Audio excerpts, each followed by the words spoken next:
الحمدللہ وحدہ والصلاۃ والسلام علی من لا نبی بعدہ اما بعد۔ میرے معزز سامعین، ناظرین، ہم اس وقت موجود ہیں اپنے علاقہ کے مشہور قصبہ چنگا کے اندر۔ ہم یہاں مقدس اوراق کو جمع کرنے کے لیے، باکس لگانے کے لیے آئے ہیں۔ سب سے پہلے میں شکر گزار ہوں اپنے بھائی ملک تنویر احمد اور بھائی حاجی محمد اختر صاحب اور ان کے دیگر رفقاء کا، کہ جن کی توجہ دلانے سے اور جن کے بھرپور تعاون سے ہم نے سال قبل یہ کام شروع کیا کہ ہمارے پورے علاقے میں مقدس اوراق اور اولیاء اعظام کے ناموں، بالخصوص حضور صلی اللہ علیہ وسلم کی صفاتی ناموں اور قرآن کے جو اوراق ہوتے ہیں ان کا ادب احترام کیا جائے اور ان کو محفوظ رکھا جائے۔ اس سے قبل ہم لاوا شہر کے اندر اور بالخصوص گول کے اندر باکس لگا چکے ہیں، تو آج ہم نے یہ کام انشاءاللہ بھائی اختر وغیرہ اور ملک صفدر احمد، بھائی منظور احمد کے تعاون کے ساتھ یہاں بھی یہ کام شروع کیا ہے۔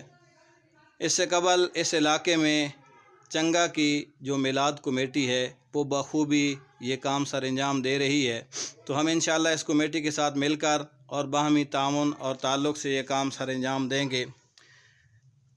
آپ سب کے علم میں ہے کہ بادب با نصیب بے ادب بے نصیب، ہم سب کے لیے اور علاقہ کے لیے یہ ایک بہت بڑی سعادت ہے کہ ہم اپنے مقدسات کا تحفظ کریں اور ان کو بے اکرامی اور بے احترامی سے، بے ادبی سے محفوظ کریں۔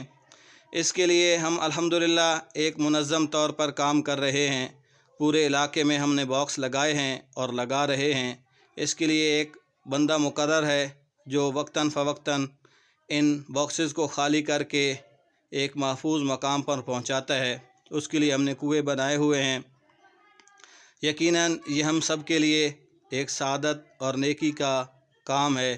اللہ ذوالجلال سے دعا ہے کہ اللہ تبارک و تعالی اس کام میں ہمارے ساتھ تعاون کرنے والے تمام معاونین کو دنیا اور آخرت کی خوشیاں عطا فرمائے اور اس کام کو ہمارے لیے صدقہ جاریہ بنائے اور ہماری نسل نو تک یہ پیغام پہنچے کہ ہم باادب لوگ ہیں اور اپنے شاعر اسلامی کا ادب کرنا بھی جانتے ہیں، کرتے بھی ہیں اور دوسروں کو کرنے کی ترغیب بھی دیتے ہیں۔ اللہ ہم سب کا حامی و ناصر ہو اور اللہ ہمارے اس کام کو علاقے بھر کے لیے قبول فرمائے۔ والسلام۔